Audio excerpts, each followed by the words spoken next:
Mheshimiwa Waziri, mradi huu unatakiwa kutekelezwa kwa miezi 36, kilomita zote 70. Lakini kwa kilomita 13 za AFCON tunatakiwa tukamilishe kabla ya mwanzoni mwa mwaka ujao ili tuweze kwenda na taratibu za AFCON kwa ajili ya maandalizi na ukaguzi. Mheshimiwa Waziri, mradi huu ulianza tarehe 10 Aprili 2026 baada ya sasa kontrakta kulipwa malipo ya awali kwa mujibu wa mkataba. Baada ya kusaini tunamlipa malipo ya awali advance payment, ndipo tunampa oda ya kuanza kazi. Kwa hiyo takribani baada ya kuanza mradi tutategemea kumaliza tarehe 25 Machi 2029 kwa mradi wote wa kilomita 70, lakini kilomita hizi 13 zitakamilika kabla ya AFCON. Mheshimiwa, barabara hii kama tulivyosema inajengwa kwa kuzingatia pia mahitaji ya watembea kwa miguu. Tutajenga walkway. Mheshimiwa, tumeshaanza clearance. Hii unaiona saizi ni kusafisha site. Anafanya site clearance. Na kama unavyoona kutoka hapa tulipo mpaka mwisho hichi kipande hatuna tatizo la fidia. Okay. Kwa hiyo mkandarasi ana eneo la kuanza kazi na eneo halina tatizo wala changamoto ya miundombinu. Kwa kwanza tunajenga single carriageway. Kwa eneo hili halina changamoto. Daktari Samia ameamua kuijenga Arusha upya. Tunamshukuru sana Mungu kwa kutupa nafasi ya uhai, na sisi akiwemo na kaka yangu Ulega, akiwemo na Profesa Shemdoe kuwa miongoni mwa mashuhuda wa kushiriki kazi ya ujenzi wa Arusha mpya.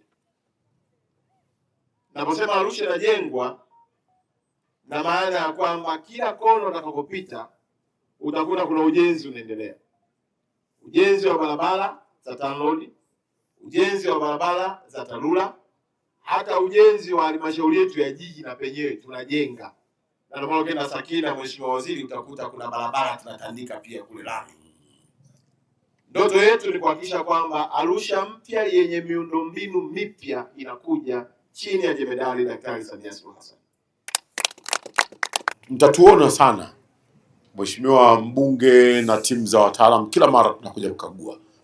Kwa sasa tunataka hili jambo liende kwa haraka. Ndio kazi tuliyotumwa na Mheshimiwa Rais Dr. Samia Suluhu Hassan. Na anawasalimieni sana watu wa Arusha. Na katika salamu zake amesema yeye anawapenda sana. Unaweza kuona amewalipeni fedha za hii barabara kwa haraka sana, mzigo wa kutosha. Kwa hivyo huyu tu hapaswi kutuangusha, akawafanye kazi usiku na mchana. Kwa hivyo maneno mengine yote mnayoyasikia chaneni nayo.